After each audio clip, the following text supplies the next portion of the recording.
Assalamualaikum warahmatullahi wabarakatuh. Nama saya Fadil Labuan, jurusan Akuntansi Syariah semester 5. Kali ini saya akan memaparkan materi tentang akuntansi keuangan lanjutan 1 untuk memenuhi ujian akhir semester dari mata kuliah tersebut, yaitu akuntansi keuangan lanjutan 1. Langsung saja kita ke materi pertama. Materi pertama tentang kegiatan operasi konsinyasi. Pengertian penjualan konsinyasi. Penjualan konsinyasi adalah suatu perjanjian di mana pihak yang mempunyai barang dagang menyerahkan sejumlah barang kepada pihak lain untuk dijualkan dengan memberikan sejumlah komisi kepada pihak yang menjual, menurut Arifin. Yang berikut prosedur akuntansi penjualan konsinyasi.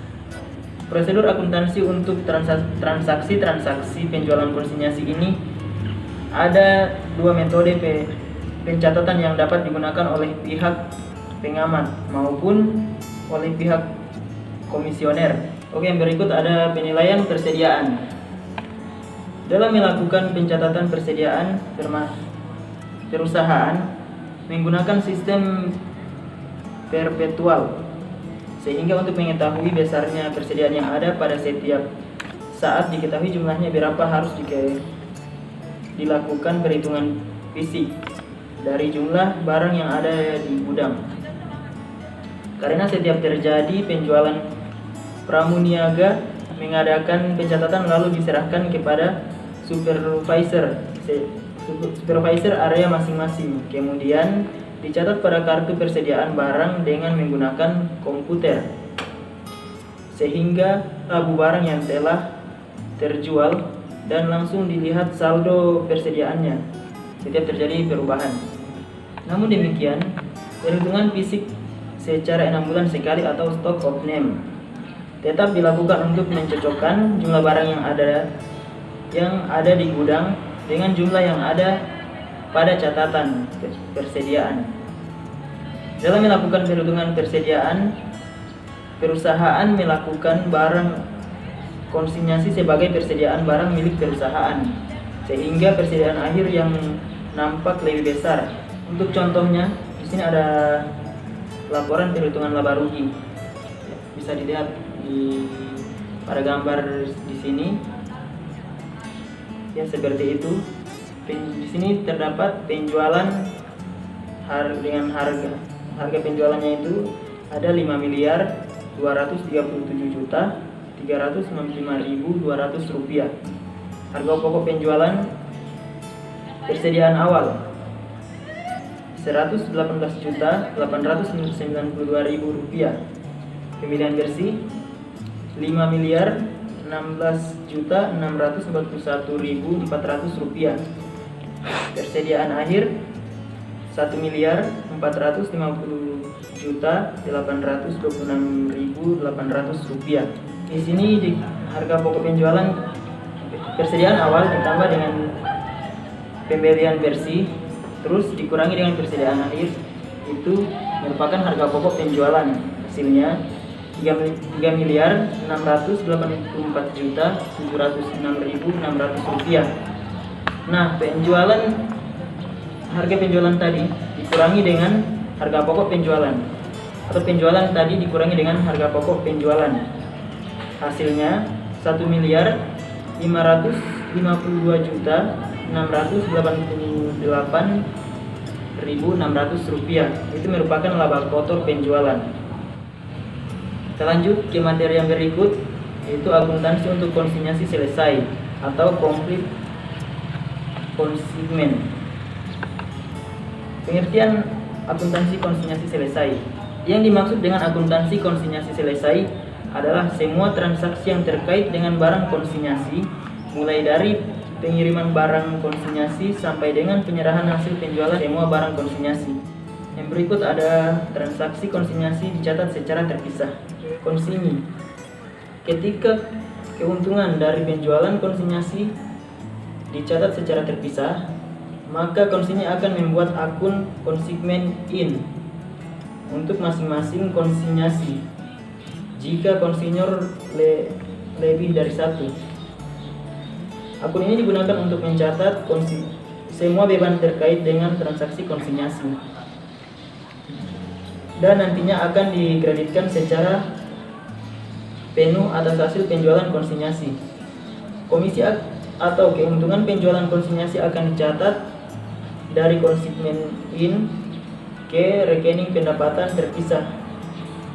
Jika ada sisa di dalam buku akun konsigmen in, berarti masih ada utang kepada konsinyur yang harus diselesaikan.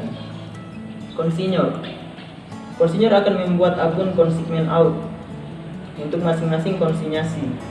Jika konsinyasi dilakukan lebih dari satu pihak, akun ini didebitkan untuk transaksi yang menyangkut semua biaya yang terkait dengan pengiriman barang konsinyasi maupun semua biaya-biaya lainnya. Akun ini juga akan dikreditkan ketika terjadi penjualan barang konsinyasi yang dilakukan oleh konsinyi. Keuntungan atau kerugian dari penjualan barang konsinyasi dicatat dengan mendebit saldo konsigmen out dan mengkredit konsigmen in atau konsigmen income. Ya, contoh dari transaksi tersebut dapat dilihat pada gambar di samping. Ya, seperti itulah contohnya. Kita masuk ke materi selanjutnya. Transaksi konsinyasi dicatat tanpa dipisahkan dengan transaksi reguler lainnya. Konsinyi.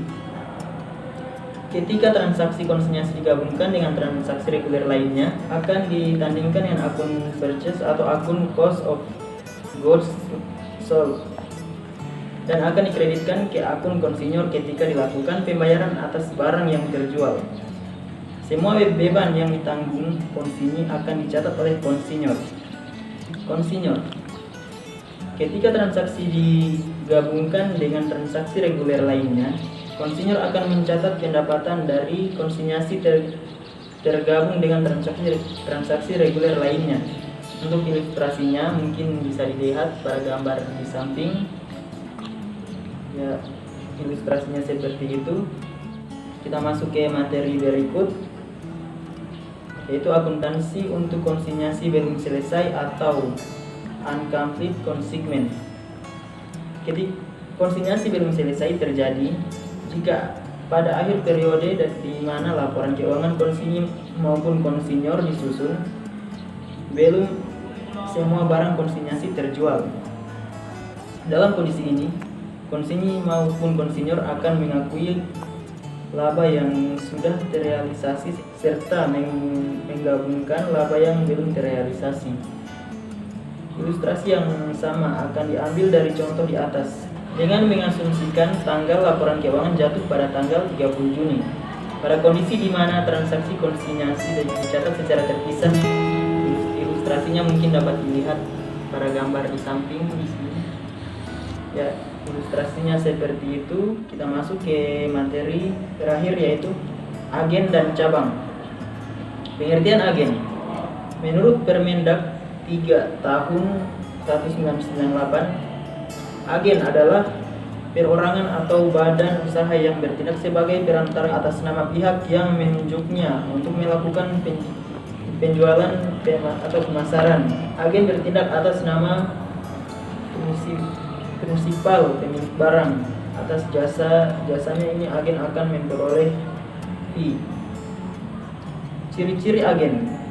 Yang pertama, agen dalam menjual barang bertindak atas nama prinsipal pemilik barang atau kantor pusat, bukan atas nama pribadi. Yang kedua, agen tidak menerima pembayaran dari pembeli karena pembeli akan membayar langsung kepada prinsipal atau pemilik barang atau kantor pusat. Yang ketiga, agen tidak menerima atau memiliki atau menyimpan barang dagangan karena barang yang akan dijual dikirim langsung oleh prinsipal atau pemilik barang atau kantor pusat. Biasanya agen hanya memiliki barang contoh saja. Dan yang terakhir, agen hanya bagian dari saluran promosi prinsipal atau pemilik barang atau kantor pusat yang menampung pesanan atau order dari pembeli.